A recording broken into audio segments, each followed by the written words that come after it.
Hi was welcome to my channel. ఈ రోజు మనం చూసుకుంటే ఈ వీడియోలో మెయిన్ గా మాట్లాడబోయేది ఏంటంటే వైఎస్ఆర్సీపీకి రోజున ఒక పెద్ద షాక్ అనేది తగులుతుంది. ప్రతి ఒక్క నాయకుడు కూడా అసంతృప్తితో ఉన్న ఎలక్షన్ నుంచి ఓడిపోయిన కాడి నుంచి కూడా ప్రతి ఒక్కరు కూడా అసంతృప్తితో ఉన్నారు. అయితే రీసెంట్ గా నేను చూసుకుంటే ఉమ్మడి గుంటూరు జిల్లాకి చెందిన మోపిదేవి వెంకటరమణ గారు రాజ్యసభ సభ్యులుగా అయితే ఉన్నారు, రాజ్యసభ ఎంపీగా అయితే ఉన్నారు. అయితే ఆయన లాస్ట్ టైం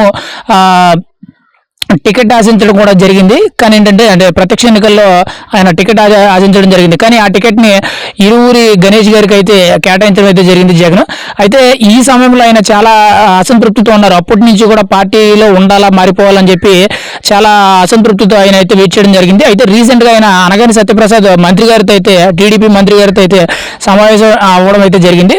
అయితే సమావేశంలో అనంతరం భాగంగా ఖచ్చితంగా పార్టీకి రాజీనామా చేస్తున్నట్టు ఈవెన్ రాజ్యసభ ఎంపీ కూడా రాజీనామా చేస్తున్నట్లయితే మనకైతే సమాచారం అయితే తెలుస్తుంది. ఇదే కాకుండా ఇంకా చాలా మంది నాయకులు వైఎస్ఆర్సీపీ పార్టీకి రాజీనామా చేయడానికి అయితే రెడీగా ఉన్నట్లు తెలుస్తుంది.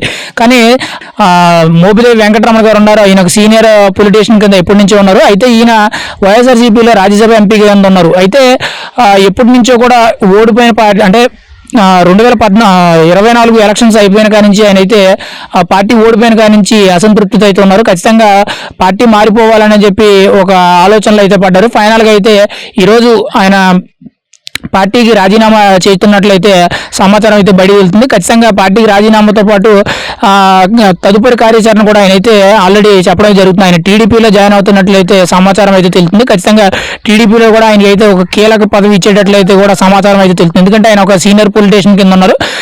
గతంలో ఎంపీ కింద, ఎమ్మెల్యే కింద, మంత్రిగా కింద కూడా ఆయన పనిచేసినట్లయితే సమాచారం అయితే తెలుస్తుంది. ఖచ్చితంగా ఆయనకైతే మాత్రం టీడీపీలో ఆయనకి తగ్గగా హోదాలో ఒక అర్హత పదవి అనేది ఖచ్చితంగా ఆయనకు వచ్చేటట్లయితే సమాచారం అయితే తెలుస్తుంది.